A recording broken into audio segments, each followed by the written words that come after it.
Together with Crown Plaza and Holiday Inn and Suites and Ministry of Education and Sports, we are advancing the program of action of the International Conference on Population and Development and the Sustainable Development Goals by supporting youth skills development, entrepreneurship, and innovation to help young people thrive. สบายดีน้องมีชื่อว่าพินทุกรชื่อหลินชื่อเต้เต้อายุ21ปี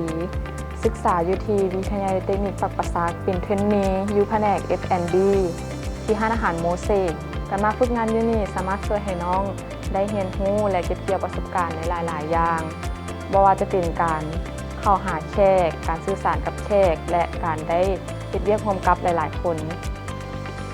สบายดีน้องชื่อสนศาสตร์เทพบุรี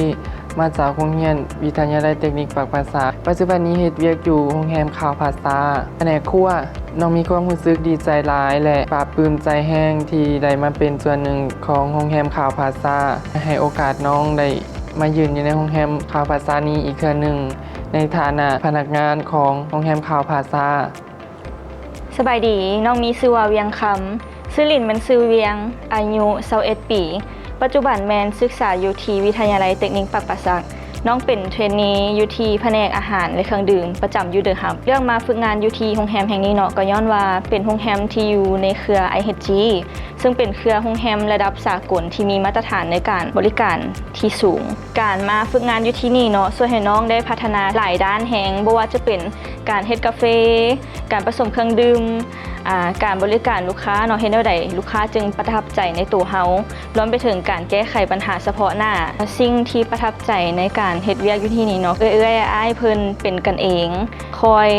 ชี้แนะสอนเวียกงานอย่างจริงใจ Through this partnership, we are also amplifying youth voices and supporting their full participation in economic and social life across the country. What we look for is we look to be partners in the community from a long-term sustainable perspective to make sure that we equip the youth with the relevant skills and competencies which not only brings them success in the future but also elevates the standards of service and products in the country.